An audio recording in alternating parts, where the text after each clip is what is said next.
know how I do.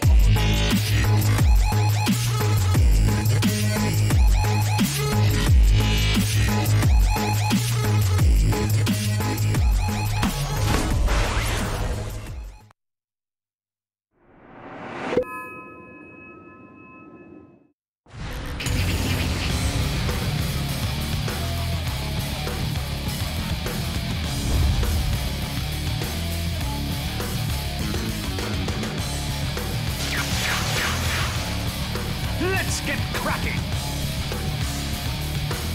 Welcome back, everybody, here to your coverage of the Dota 2 Champions League. I am Toby1, bringing your English coverage for tonight's games. We have two series for your viewing pleasure. Our first one is actually coming to an end right now. It is the third and final game of Na'Vi US going up against Pain Gaming, the Americans versus the Brazilians, to see who will be the team that will advance themselves through into the lower bracket consolation final. Who will it be? Na'Vi, Skyrise Centaur. Yeah, you know it's coming.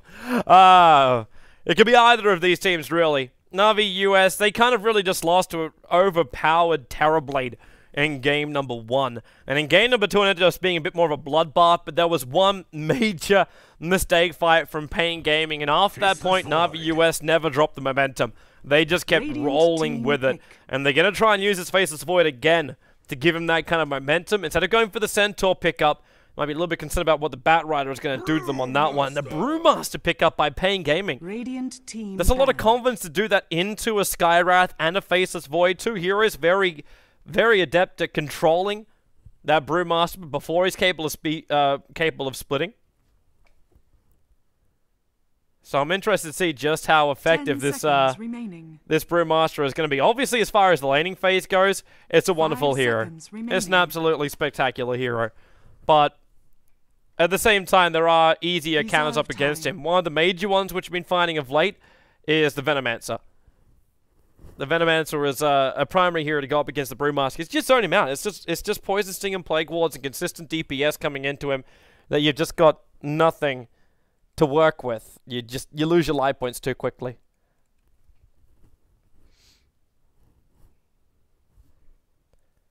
So Doombringer, I suppose you could take out the other guys that can counter him up, but if Faceless Void and Skywrath Mage wasn't enough, more than likely Na'Vi US going to search for a combination to make sure the Bat Rider can't get his hits off.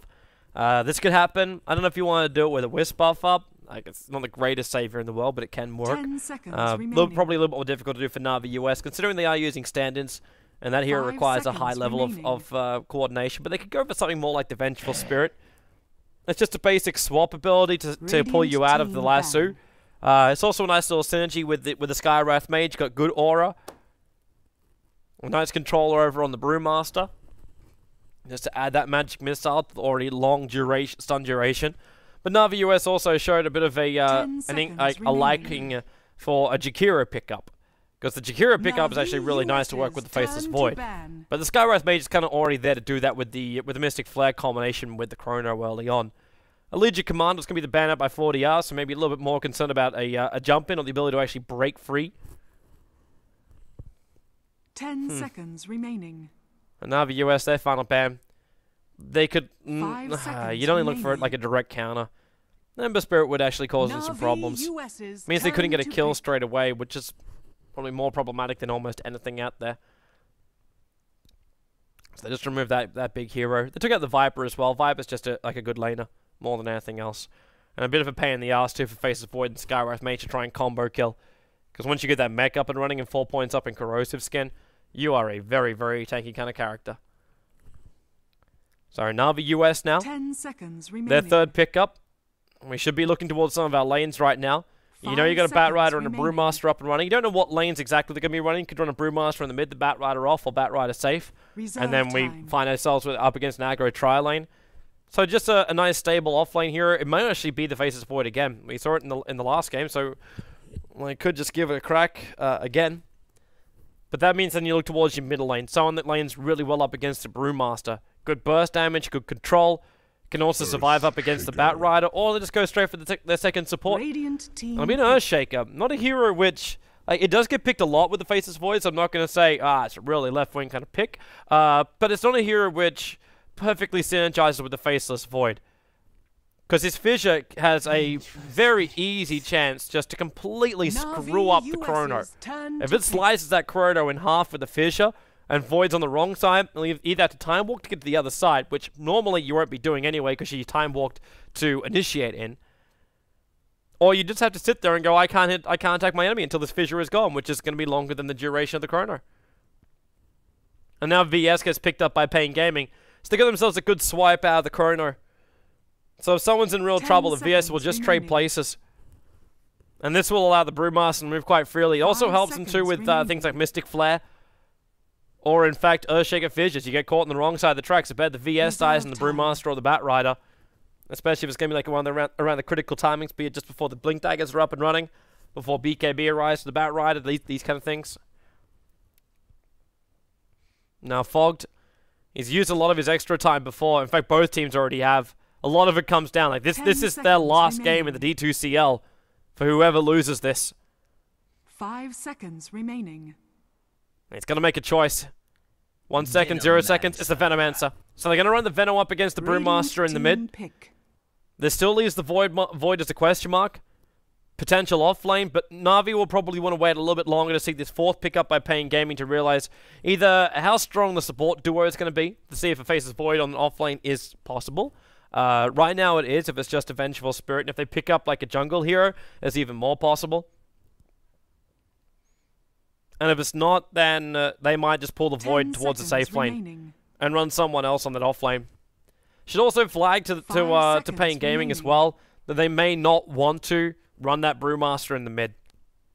If they can get away with dual lanes elsewhere, it'll be really well worth it. And they should pick up a Naga Siren.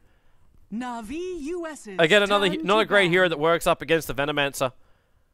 So it looks like it will have to be the Brewmaster toughing it out in that mid. I'm expecting the Venomancer to be very much ahead in CS by the 5-minute mark. And especially ahead in consumables. Remaining. That's going to be their primary goal right now. 5 seconds remaining.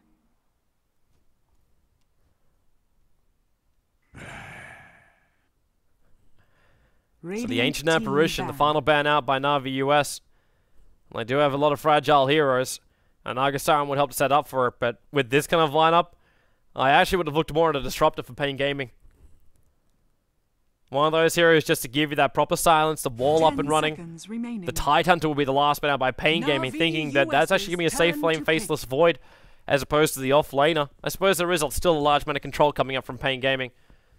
So it's still very likely that Faceless Void will be the #1 core role. And they pick a different hero for the off lane. But who would you even want to select in this kind of lineup? And the Void doesn't want to be going up against a Bat Rider. Like, that's just asking for trouble, because the Earthshaker and the Skywrath Mage could zone out the Bat Rider. Not fully, but would burn through a lot of the consumables, and the Earthshaker is just like a pull boy. 5 seconds remaining. What I actually almost want to see is, Morphling. Okay, that'll work. Radiant team yeah, that's a good safe lane here. Works nicely up against the Bat Rider. Turns around the advantage of having, like, sticky napalms hits into him. Just gotta bring a stick to the top lane. Same for the Skywrath Mage. And an Elder Titan. Wow, they really want to commit to this team fight of theirs. It's a good setup with the Naga Siren Sleep to get that Elder Titan ultimate. Naga Sleep will also buy space for the Brewmaster to make sure he gets his split. And then that last Su target, more than likely you're going to be searching to kill off that Venomancer before he can get his ulti off. So then you're free to do whatever you want. Excalibur is actually playing the Morphling. Surprising, considering Korok is, like, it's one of his favorite heroes to play. But it looks like Korok's going to stick towards his mid lane role, which means the Venomancer has to be his. But I thought they may have even just... Oh, actually, what? No. Not really? Unless Korok's going to be playing support right now. And that's actually a core Earthshaker. 10 seconds That'll remaining. be pretty ballsy. Up against the Brewmaster, though, it's completely possible. 5 seconds remaining. And then you get the Venomancer and the Skywrath Mage zoning heroes out. And that actually allows for the dual lane. And the reports coming out from Na'Vi US, they just get themselves situated. I don't know if there's been a bit of a debate going between the players right now. Ice just like, oh, hell no, you're not taking my Morphling. Earthshaker? What is this? I'm not quite for. Oh, this is going to be an interesting situation, to say the least. Alright, so we're going to go again. Korok, he is taking the Earthshaker. He's coming down from the skies. Put your hands up. Put your hands up. Look at that. Look at that determination in the eyes. Perfect. Rarg. Spider-Man. Spider-Man. I always find like I fall from the skies and instantly hit the deck. Alright, so no swaps. That's another reason why I'm keeping the hover over these boys. So Excalibur with the Ring of Protection. Looks like we're going to see a early Ring of Basilius, more than likely. Allowing for more pushing power. Ragnarok. Actually, he's the man taking up the Wraith Band plus the shared Tangos. So he will actually be playing the Venomancer as a core. But so will Korok as an off-lane Earthshaker. This is not a support void. This cannot be a support void. No, he's got down shield, he's got a whole bunch of Tangos. So yeah, it's a support Earthshaker for the off-lane. And do a block for now. And they'll help the rest of his team out. They put a... What's got scattered out by the entire Pain Gaming. The question is if they really want to use a Sentry Ward to stop that. Because this ward actually isn't as bad. Like if it was a ward over on this side, and then you could see like the bottom rune, and you could see like this little area in here, then that kind of stuff, then you go, okay, yeah, tick, let's get rid of this, let's get rid of this ward. But at the same time, it's not really required. Why is there a big question mark being drawn out by Man in Pink? Fox is like, what the hell's going on? What lanes are they running? Why do you put a ward there? Nah, they do. Sentry ward, 50 gold. Someone sit up on the high ground. King Red's probably the greatest person to do this, even though he's got like, okay, 8 less damage than Ned. But it takes a while to get rid of that ward. Snaking, he still wants to come down and take the rune. And it's going to be an invis rune for him. Of course, the Sentry ward was there so they could see him for a little bit. And the Skywrath Mage took the bounty rune up on the top. And it will be an off-lane Elder Titan going up against a dual safe lane, so it'll be Excalibur as well as Fogged. The Earthshaker looks like Korok. He's really wanting to slow down this creep wave. The body block is already on here from Pain. And it's just trying to keep these creeps back. They want the range creep in front. The Fissure block did some nice work. Sneaking's got to do the rest of it. This creep wave's going to come out a long, long way. And it's a nice safe place to farm up. So Ragnarok, he should have the advantage here in mid, as I said before. Now, you already got your Poison Sting up. You got 4 last hits of this guy already. Make it, yeah, there it is. Snaking. Actually not bringing a stick to this bottom lane. He's definitely going to want to pick one up.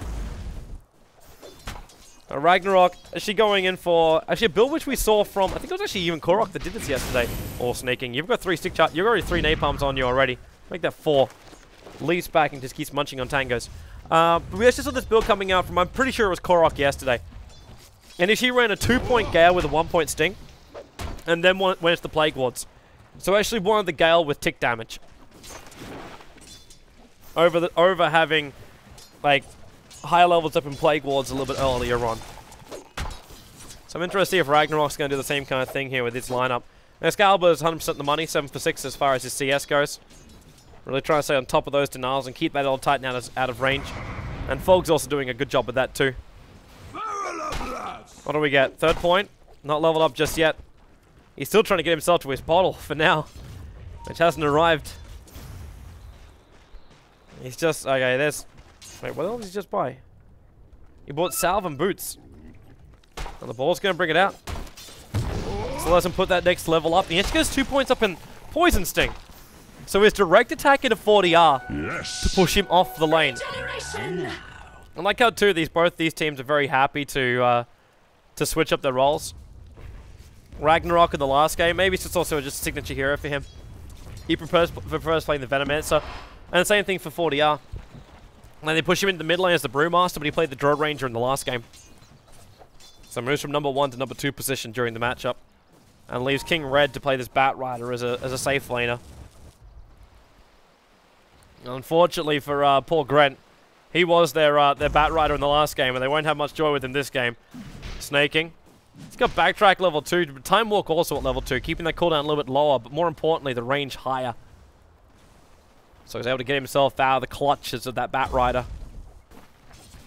And 14-1 up against a Brewmaster. She wins 16-1. I thought 40R she gets shut down a lot more than this. Obviously, consumables is a primary thing. Ragnarok trying to keep some distance here. He's got no Plague Wards though, which is where the power really comes out. Like, he's going to slow down 40R, can beat a lot of damage into him with the Poison Sting. Actually, put the second point up into Gale. Is he going to go full Trixie? He might go full Trixie here. And really, you should never really go full Trixie.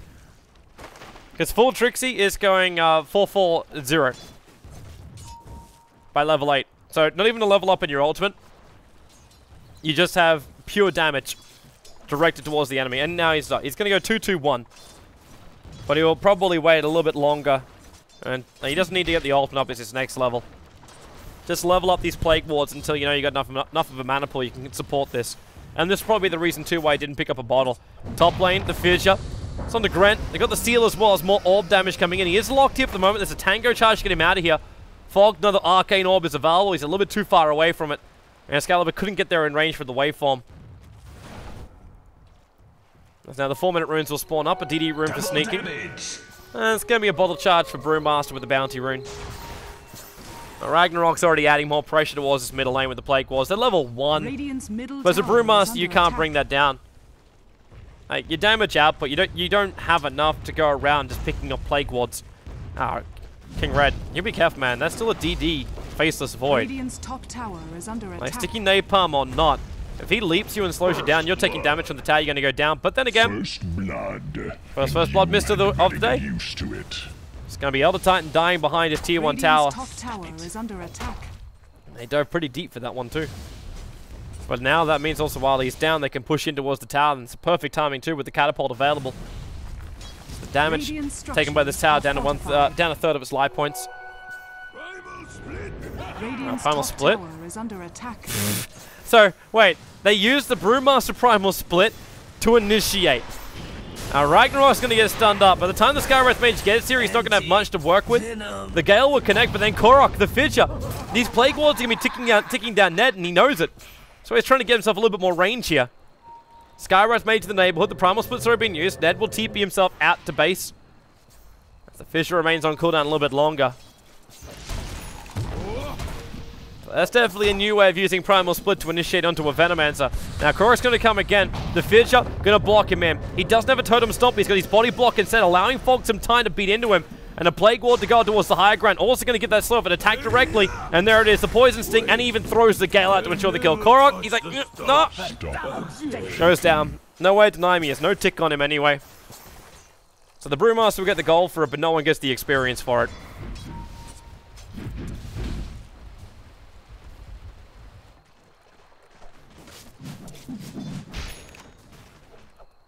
It's a Blink Dagger now arriving for the Bat Rider. So 6-minute Blink Dagger for King Red. 37 CS in the space of 6 minutes. Not too shabby at all. Higher than that of the Morphling. But then again, he kind of lost control of his Creep Wave underneath that tier 1 tower. Was doing more damage into the tower while also diving for kills. Can't really blame him too much on that one. First spot, of course, was taken by the Skywrath, so a lot of extra money for him. Baja not looking too healthy on that bottom lane. Got a bottle coming out. Yeah, there's 2 bottles now on that courier. Might want to use all of the charges, in fact. Seems crazy to do. But you actually got 3 bottles being run by Pain. So we got 1 for Grant, we got 1 for Baja. But Baja, I actually kind of want to see him use Grant's bottle charges, all 3 of them. And then just send the courier back. And then he has 3 full bottle charges on himself, but he's not going to. He's being a nice guy. While middle lane, and he goes Ragnarok. No Brewmaster ult initiated required. That's just a Blink Dagger to lasso. Going to work. Missing out on a couple for you guys. Apologies. Sneaking though, looking for a kill on Baja. It's a leap to Chrono. It's all they're really searching for. They kill it for Naga Illusion, but that's not the main man they want. Ned's also in the neighborhood, but if he comes down here, he just probably end up being one of the casualties of war. As they put down an aggressive Observer Ward back behind the tower. Searching to see how much support's going to be there, but they see Ned. That may be all they really want. Baja. There's more fake of him. Sends one of himself up, trying to bait out something. Either that or it's just more of a looky-looky.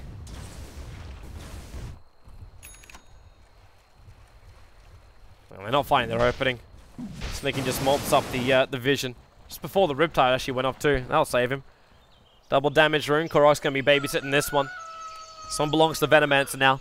4 points up in the Plague Ward, so he kind of needs to get this big wall of wards up and running so he can start fighting and forcing out that tier 1 tower. He's meant to be doing a lot of damage towards the tower as well as the Brewmaster, but so far the Brewmaster has been going rather unobstructed. Now up to 2.2k gold. That Blink Dagger for himself is going to come up before the 10-minute mark, where he was meant to get zoned out, and this is kind of where the early Gale as well as high level up in Poison Sting just doesn't work. Because you didn't get any advantage from it. Like, you threw the Gale out, and you got some nice tick out on him, and like, sure, try and dive here and there. He has 1 death to his name, 40R, hard for that. But you got nothing after that point. Took a while before the 4 points up in Plague Wards arrived, but now 40R's got Blink Dagger, the Bat Rider's got Blink Dagger. Both the primary initiators from Pain Gaming have what they need to jump in and initiate. So right now, Pain Gaming are the ones that can be building up momentum in this lineup. This Venomancer, even his wall positioning, instead of like putting it up here up on the high ground, keeping the lane really forced up, it's a very defensive position with his Plague Wards. There's also one of these things where right now, like, you see his vision. He doesn't see King Red, he doesn't see 40R. They're bottling up and preparing to jump. And I'm waiting for 40R to do his primal split thing he did last time, which is really clever. Because obviously he runs an Invis and then just sends you up, so it's great positioning. Snaking. Careful when you got that many illusions around you. Denied. The Riptide damage is already painful enough. Obviously it only takes 1 to do that though. But you got a time lock into Barja, so they are trading off the damage. So top lane movement coming out from Korok. Looks like he's just spamming out his own boulder charges for the moment, waiting for that 10-minute rune, and he got it too. It's going to be a bounty rune for now. It's going to be a haste rune on the bottom. And Ragnarok's already moving for that one. ET, again, dying on this top lane Excalibur. Not the one to get the kill. In fact, it'll be the Skywrath Mage instead. As now, haste rune, Ragnarok. Did he rune or not? He's going to be dragged back, not up on top of the hill. The Plague Ward is trying to slow down King Red, but this guy's got a haste rune and Firefly. He doesn't really care. Now, Blink into Clap. The Fissure will slow him down a little bit. Now the Primal Split will go. But who do they want to get? They want to get Ragnarok. But the Earth and Fire Brewling's out here, so there's no damage output really available. Fissure's on cooldown for 5 more seconds. Ragnarok, now finally the rest of Brewlings will catch up. A sneaking ulti is worn off. Korok back behind the tier 2 tower. The Wave of Terror. The Venomancer's already on the sidelines for the moment. It's King Red going to get sealed up and slowed down. Naga Siren trying to help him off, but the damage is already too much. And the rest of Pain Gaming will now retreat out. There's no blink available for the Earthshaker, so there's no follow-up into a Fissure onto Barja. Ends up being a 1-for-1 trade-off, the Bat Rider for the Venomancer, but that's a mid-solo for, well, it's technically also your safe lane solo.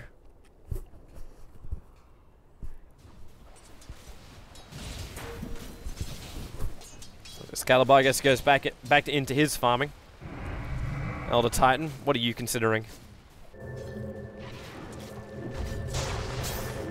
With more Plague Wards, 40R. This guy's got no split. The Gal connects on the Bat Rider, but the damage is already done. Korok dies so quickly there. It's like he's trying to run a Harney-style Earthshaker. Rotate across the entire map. Dire's middle tower And just lend the Fidgets to get kill after kill after kill after kill. So far, that's not really being as effective for them. The advantage is still the way of Na'Vi US, however, primarily because the cores, the 2 major cores of Na'Vi US, are still getting a lot of farm. They got a lot into that Morphling, sitting 300 above that of a Brewmaster, who's already got himself a lot of kills. Fogged can cut his shot with the extra seal, the Mystic Flare. It's going to push him up with the waveform damage. Grant's going to die right now just to basic attacks. There's Excalibur. If he needs to, he can strength more, but they Fissure. Waveform in 3 seconds time. Excalibur kind of wants to dive this one. The Magic Missile, there's no mana for it. There's 40R. Blink, claps, brings down the Skywrath Mage. Didn't want to go for Excalibur straight away. There is an Echo Slam and a Fissure available, and Korok's going to actually have to let the Fissure off right now. I don't think either of them will escape out of here. You can get a 3-man Fissure. Lets it rip, gets all 3, waveform down, and Ned's going to be picked up. And then straight out to the replica for the Morphling. It's back over the tree line. While on bottom lane, Venomancer is now going to come down here and try and bring down, well, actually help with Baja. The Gale will connect. He does have ultimate available, but Naga Siren breaks free with Mirror Image, but cannot get free of Na'Vi US. Now this could be a forcing of the tier 1 tower in the bottom lane. The buckler's already up for Ragnarok. As Korok again just dies. But the tier 1 tower will be lost in the bottom lane for Pain Gaming. Sneaking keeps the creep wave back. The Plague Ward's are already down, so it's dangerous going into this. Even if you do have Primal Split, he jumps up and there's your instant split. The Plague Wards are focusing on the tower right now. Snaken wants to finish the job, but he'll be sent up in towards the air. No chrono available. The tower does get destroyed up by the Venomancer. And then leap away by Snaking. Now Wave of Terror scouted him out, but they can't get close enough to stop him. And there's more support TPing in. Maybe the Soulstorm Brewing camp, but then 40R into the tree line. Korok has Fissure available. And they're coming over. Fog gonna get silenced. The Mystic Flare will drop large amount of damage into Grent as well as into Baja. But there's just no fault from the rest of his team. They got separated trying to come down. One to run through the river, one to TP on top of the tower, and neither to gain any kind of advantage. Apart from Excalibur now pushing a tier 1 tower. So fortification comes back off cooldown for Pain Gaming. 40R. They need Naga sleep. He could riptide this, but 40R's in no position to fight. And actually, maybe now he will be. Takes up the bounty room, which means 3 bottle charges for him. There's an illusion rune up on top as well, which Gent's already moving up to. How many bottles have we got in this game? We've got 5 bottles in total for this game.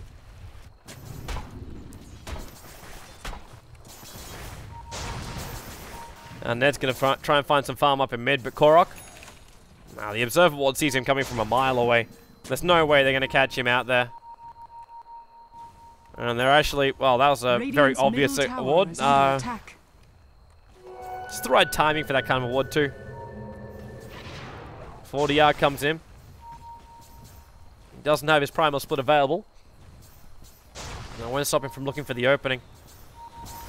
As these Plague Wars are still trying to force down the lane. The longer Pain Gaming take to try and come into this, the more Plague Wars they have to fight underneath. As Korok throws the fish up, Ned, and you even pinged out the fact that ward was there, and the Courier also right on top of him. Now the lasso will be used, Fog being dragged back, and he almost goes down, he does go down. The ET Splitter snaps on Excalibur. Korok losing his life points very quickly. And the tier 1 tower's already gone down, so it's a double kill coming out for the Batrider. But it's another tier 1 tower on the sidelines.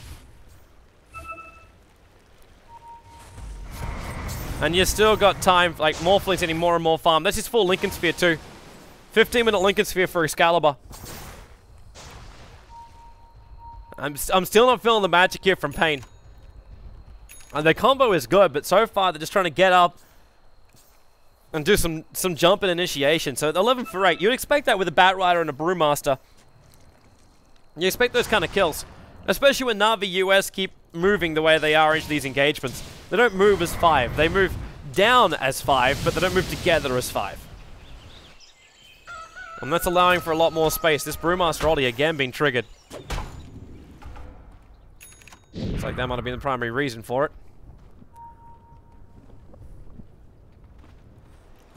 There's a Fog movement coming out from Na'Vi US.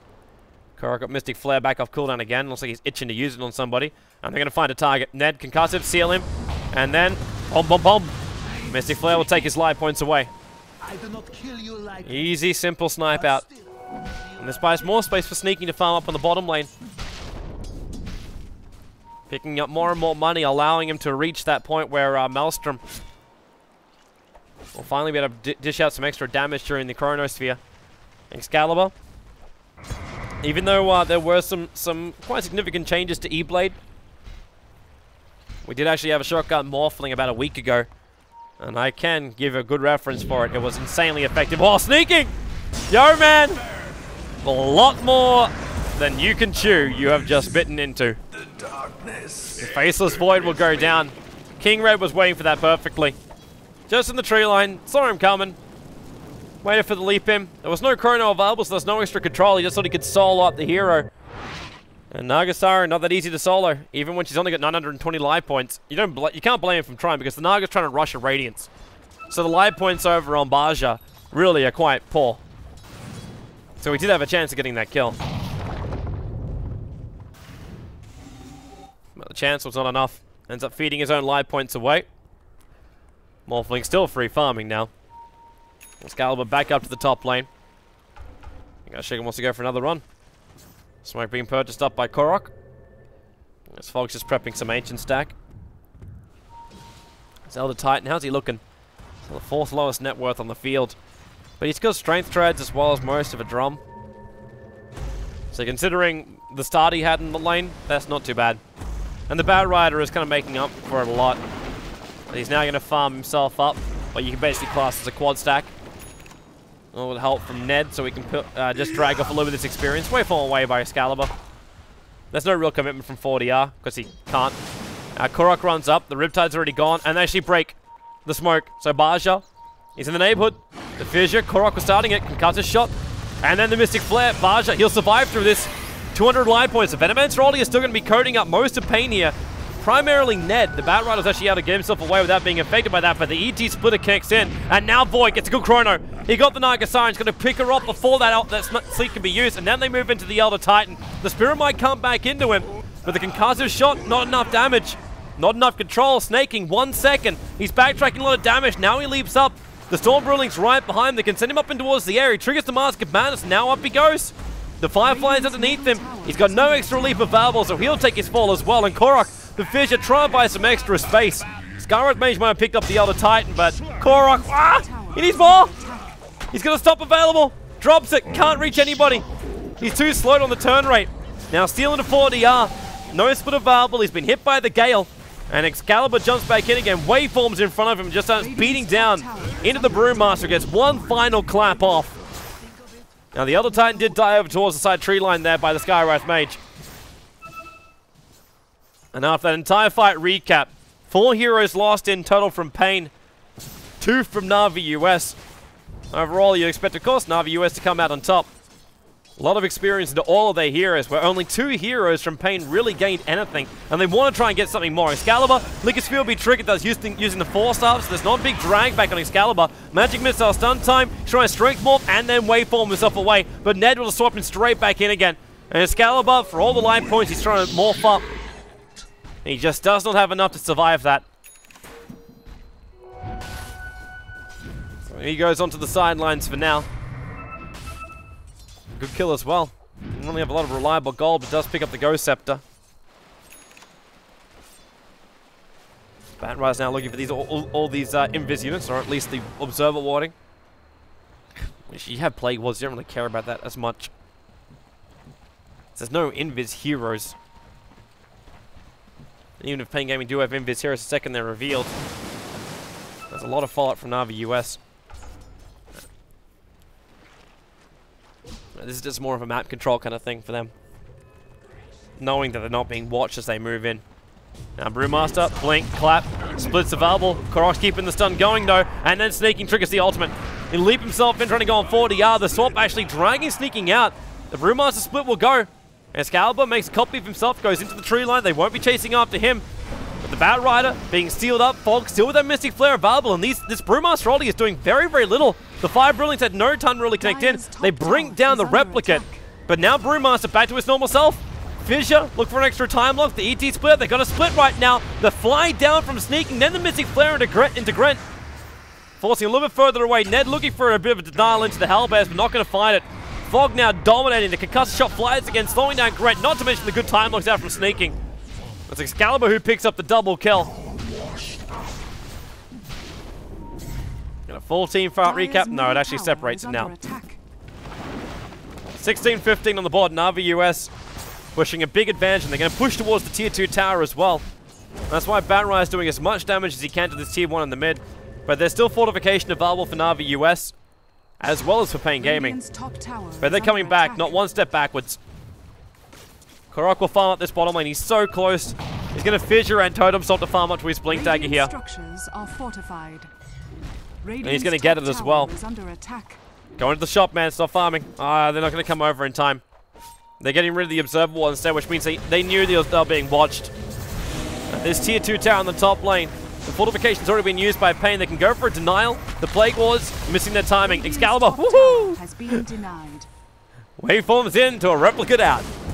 And she affected absolutely no one with that one. But Korok Fissure, Totem Stomp, keeps him there. And gets the gem out of the hands of Pain Gaming. Putting that Blink Dagger to use straight away. Now it's Pain Gaming are the ones who are in a little bit of trouble.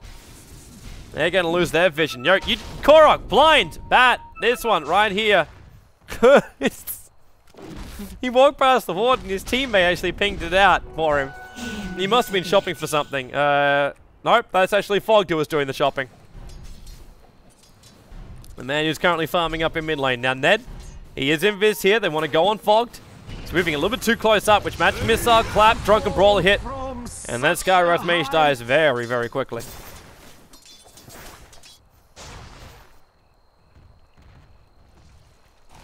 These tier 1 towns are all still up there for Na'Vi US. And Pain Gaming, they're losing out on their map control. Not a great thing to have up against a hero like a Morphling. This guy is a really good split pusher.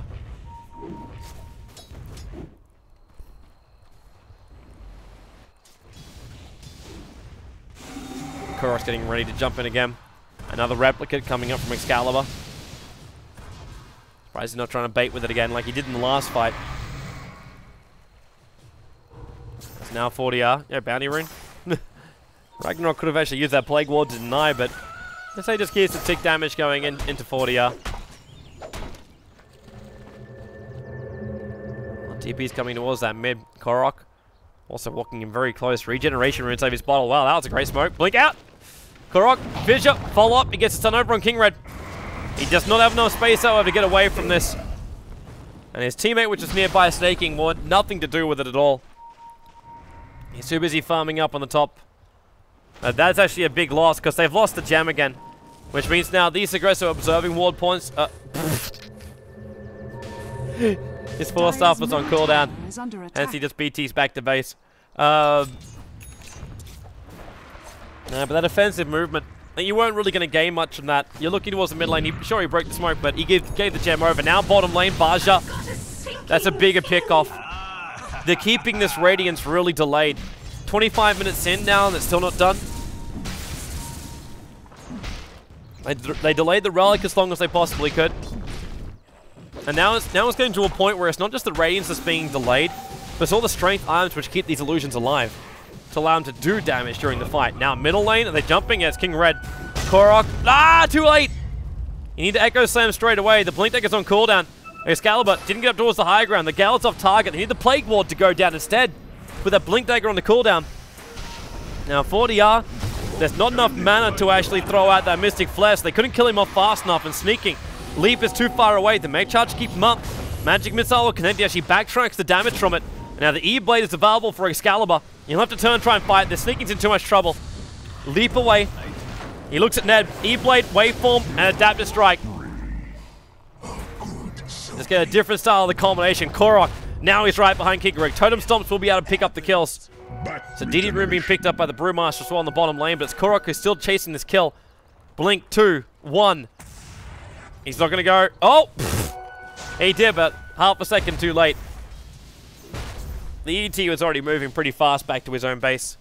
Into the safety world. Now Excalibur's going to try and bring down this mid-tier 2 tower. Still no fortification of Varble. Trying to tank up a lot of it so his creep wave is capable of surviving a little bit longer too. And finally some help comes in from Ragnarok. Skywrath Mage also looking for his opening. He's managed to get that gem back again from Pain. Middle tower is under attack. Just keeps trading hands. Nice Aghanim Scepter. Even better catch off on Korok. The Fidge just locked him out. The silence over on the Brewmaster. He's got no ultimate. The Venomancer already will fly. But the orb damage from the Skywrath to get the kill. Korok stunning up Ned. He needs more help. He's going to try and TP out. There's no stun and Korok's out. Home and host. 21-17. They took the tower. Didn't lose any major heroes. I think Excalibur wants to jump back out to that replicate as well, so he's back towards the front lines. He's only got 5 seconds to do it, however. And there it is. Well, Fog will be the man to TP the bottom lane. Null Talisman already with a couple of earned charges. Should be a Yule Scepter to build up for a Skywrath Mage. It's just so good to either get yourself out of harm's way or set yourself up for your own Mystic Flare and Silence. Cancelling the Blink Dagger of the Brewmaster. How quick can they bring him down? Also interested to see if they're going to give the Agassi more to snaking or not. Or if they give it to Morphling. Morphling's already pretty hard to kill as it is. Giving it to the Venomancer makes very little sense.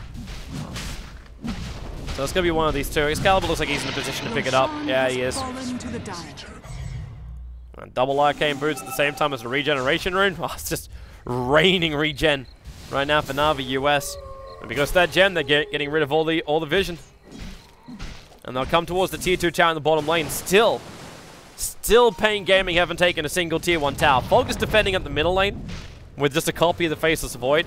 Batrider searching for some kind of opening on this tier 1 tower on the top.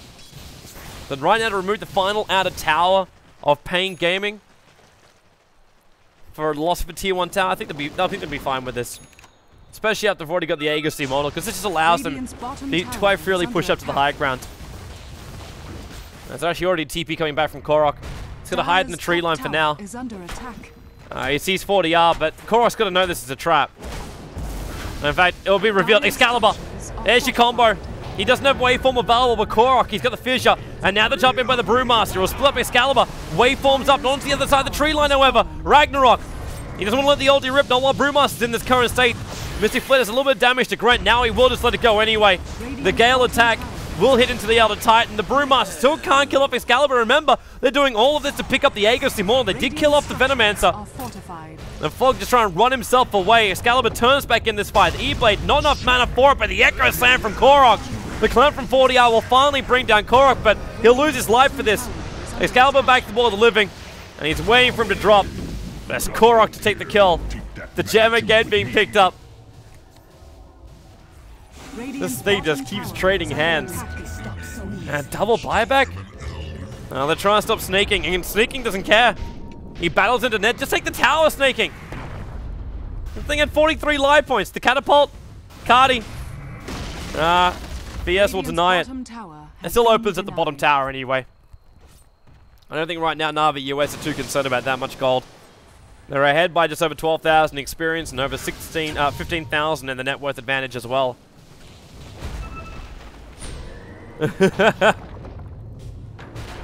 Oh, swap out. Korok one over cracked that one. The E-Blade was in the Batrider. That's why Korok just needed to drop the Totem Stomp. But a good save coming up from Ned. You can't earn yourself while earned.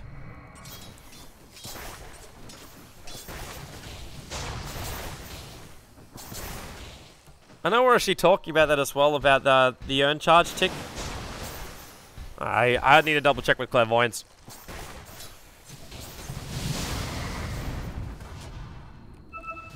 Looks like Na'Vi US, they're still preparing to come high ground. All oldies are up, however, for Pain, and Na'Vi US don't have anything. We got 10 seconds over on Chrono. Morphling's got his replicate now off cooldown, but the Echo Slam's not available for Korok. There is, however, full mana for Fogged. And they just want to weigh in. Naga's not going to make this easy for him. That Radiance is up and running, but it's Radiance with basic boots and a stick. This is the Naga Siren strength right here. Woo! She does not do much in this game at all. Batrider's just waiting for one easy pick-off, but Na'Vi US don't want to give it to him. Alright, Echo Slam's off cooldown. The Illusion's having a bit of a walk around trying to find out where Na'Vi US is. Korok, well, he's going to find one of them. They still haven't breached high ground just yet. The bottom lane is where they want to come in. Excalibur's going to be the main man leading the charge there. Got to keep Pain Gaming with at least 2 heroes close to that bottom lane. So far they've got it because it's just the 2 guys who are inside the base. It's Grant as well as Baja. And Baja really prefers to farm out here. This is a lot closer towards his base. It's a lot safer here. I'll allow him to buy his next major item. Then again, he's still waiting it up. 2,000 gold, so we're not going to complete up treads. If he was going to go for Yasha Mana style, he would have been having that Blade of Alacrity already. Because he would still have buyback available.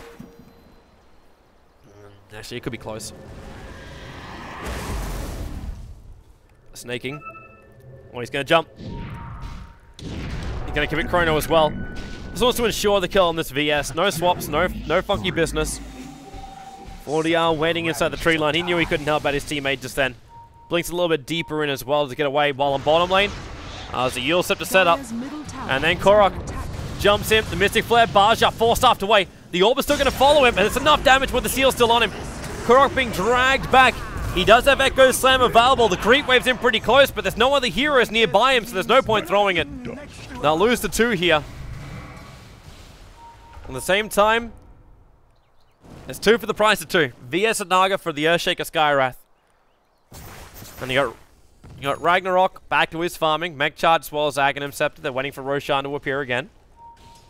Excalibur keeps his farming going too, now to 1400. So that Mana Style can also be coming in very, very soon. Being very efficient with his split push too. And Venomancer just being the full sacrificial kind of hero. He looks very much like a support Venomancer. I know Earthshaker has kind of turned himself into being this kill house. At the same time, Venomancer, he knew his early levels, his early space he was getting was just for this purpose. Vlad's, Aghanims, Ring of Aquila, having that mech, having everything he has just to keep pushing down the lanes. 40R, why do you always end up in the trees on the side lanes? I don't think he actually has, does he have vision here? Oh, he has no idea what's out in the tree line. This is the vision right now on the Radiant side. There's another TP coming in and 40R's getting himself out. Finds himself in the weirdest positions. Ragnarok might actually want this courier to bring down his Vlads at one point. So he keeps getting too busy dragging everyone else's items. Like the Morphling now with the DD rune. They're leaving Plague Wards inside the pit to wait for Roshan to spawn up. Got a funny feeling with the DD rune. Where is that replicate of his? Oh, I sit there in the middle lane. I'm like, seeing a whole bunch of different illusions. I'm like, wait. That's a real faces. That's a, not a real faces point. That's the replicate. Like, they can actually leave the DD rune for Korok instead. His damage output is kind of crazy. You should see him right now. How much damage? 111 plus 444. Trip 5s. And all he's got to look for is the straight. To get some distance from these Naga illusions. Fox still burns a little bit from that, but he's got to earn charges to keep himself up if he really needs it. Snaking looking for some damage on this bottom lane Baja. Actually did actually bite the Yasha. Still not a lot of life points into that Naga Siren. Armor's nice, 13 points of it. At the same time, I don't think Snaking's going to really care about that too much. Especially if he's got an Earthshaker right behind him. As Earthshaker's prepping himself again, it's a bonus 400 damage. That's the reason why. It can be so beautifully up with the 444. You hit over 500 damage with your first crack into the hero. Also does your extra stuns. King Red's coming out for a kill. Flags where they are, but Korok totem stomps, and he's looking at Ned. He's looking so closely at Ned. And there's your jump in. Echo Slam with the hit. The Fission of Fire keeps Brent away. But Korok 4-staff to TP out. They got no stun. Not enough damage. Naga sleep. Be committed, but actually help free him from the stomp. He'll get his totem stomp off again.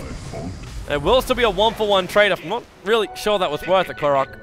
In fact, I'm almost positive that it is most definitely not worth it, Korok. It's a crap ton of experience being shared across all of Pain Gaming when they kill him. And now Excalibur on the top lane. Blink, Lasso. He triggers the Mana Style. It causes complete chaos. They do actually get the Lasso on the right target. Excalibur, no strength morph off in time. And now he'll waveform up. The BKB's protecting King Ray. Goes back into the Firefly. One attack will not be enough. And Na'Vi US. 2 horrendous trades. I'll give so much. Look at the experience change for both of them, up by 1,200 experience points for both of them. And the bonus gold, almost 1,000 coming in there for the Brewmaster. And that allows him to buy up his plate mail. It's a little bit more tankier for the Brewmaster, more than likely a Shiva's Guard in the way. Increasing this way to survive up against the pure physical damage coming out from Na'Vi US.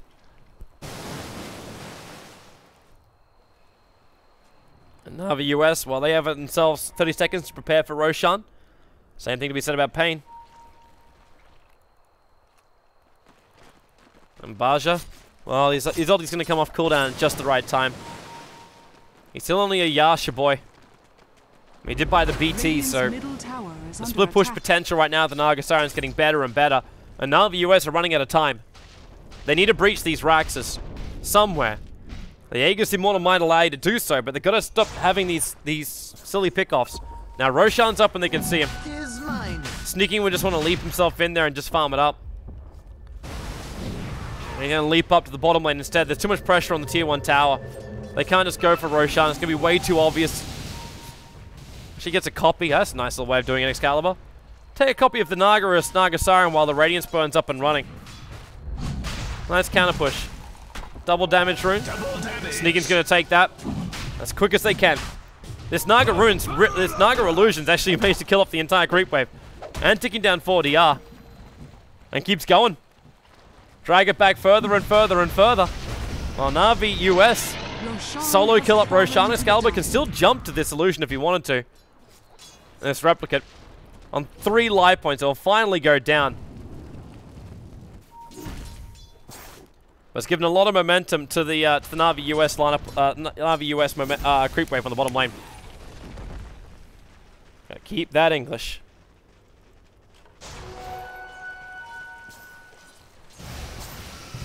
Excalibur.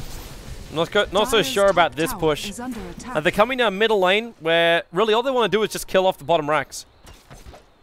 That may actually be their goal. Just let the creep wave go at the mid and then just rotate down. They're having the tier 2 tower taking some damage up on top. And now fogged. Observer ward inside the base. They can see everything that's going on. And okay, with that damage output, the fortification will be forced. Naga Illusion's coming up through the side of Excalibur. Just being stunned up for the moment. The ET splitter, he's got to wayfall away from this one the second he can. And they will both evade. Whereas sneaking as well as Excalibur. The Chrono is still available and just keep beating into the tower. Chrono, they got sneaking. He's the big man. There's no way to E-blade, and that BKB is just doing its work. But then again, sneaking got his off beforehand too. So the damage output's really not there. They lose their tier 2 tower up on the top now. The seal on 40R. They need him dead, but oh, he breaks free. There's his BKB going to work, but the Chrono from sneaking in a better position. He got the entire Brewmaster Ultimate. They're E-blading down whoever they want. The 5 Brewlings already on the sideline, and they're working their way through all of the Brewlings.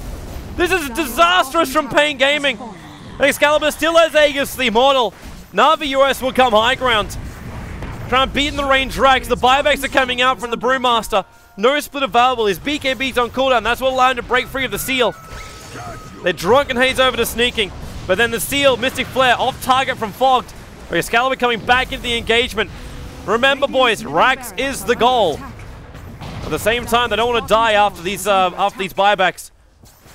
Because the chip damage is still there. They've got the range racks and a half-life. Sneaking coming back in again. Now the stomp. Catching Sneaking and Excalibur out. There's still that Aegis the Immortal. Sneaking. Wake up.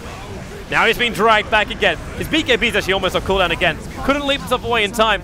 That Excalibur, the Fissure from Korok follow-up.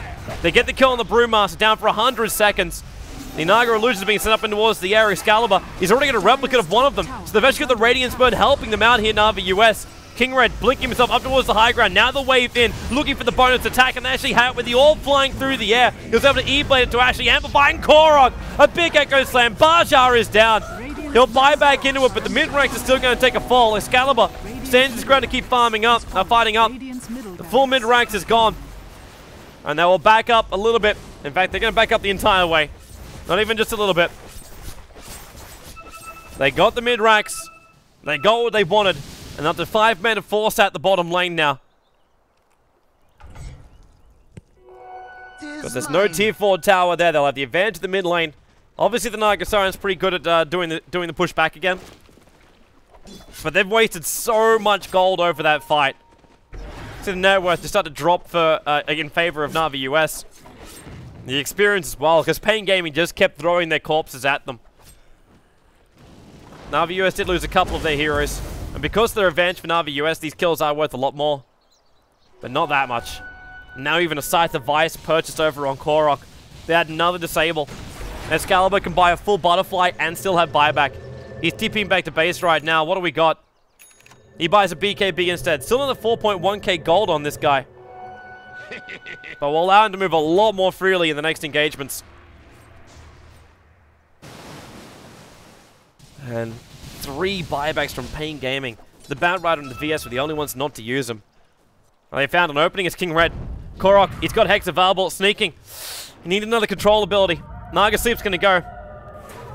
And they'll just TP out. Now they're slung with the siren on the sidelines for a minute. Not long. Not long enough to really do anything for Na'Vi US. They're just going to force the top lane instead now.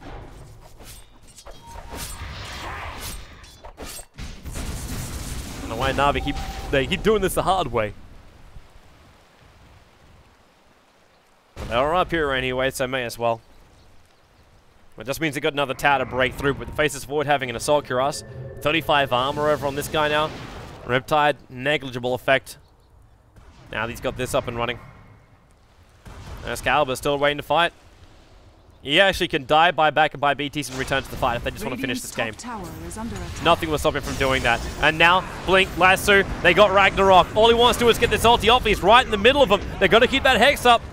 The ET Splitter going to come in. It's going to snap the Venomancer in. So he's already on the sidelines. We'll buy back in. The swap will come out. It's Korok on the wrong side of the tracks, but then again, so is Ned. And Korok's actually able to get himself to the other side with the force up. He'll still go down to the Brewmaster. These Brewlings really been problematic. But now he comes back into his normal self. Excalibur, she got a lot of damage from that pretty early. But Naga Sleep buying some time, but the Chrono's down from sneaking, stopping him. BKB wasn't triggered before that. Now he will. The steal into 4DR with that orb attack. Flying in with the E-Blade attack as well. They're getting everything they got into this Brewmaster. And finally they drop the Mystic Flare onto him. To finish him up, Ragnarok low on life, but he managed to get that ultimate off on every single hero of Pain Gaming that was still alive and allow Sneaky to finish the job. That's GG. They've lost too many. There's no buybacks available. And good game, well played. Most definitely. Na'Vi US will eliminate the Brazilians, but I want to give massive props to Pain Gaming. They came, they played some good Dota, and they forced Na'Vi US to a third game. So Na'Vi US now, their only hope is to come through the consolation final and get a battle up against the winner's bracket loser, obviously in that match. And then the grand final, the winner of that travels to DreamHack Bucharest to represent America in the D2CL LAN finals. Who will it be? Well, we're going to find out in a couple of moments' time. Let's see who gets through into the grand final. NOT, the guys who actually dropped Na'Vi US down, will be battling up against the Sneaky Nicks Assassin boys in a couple of moments' time, so stay tuned, and we will be back for more action.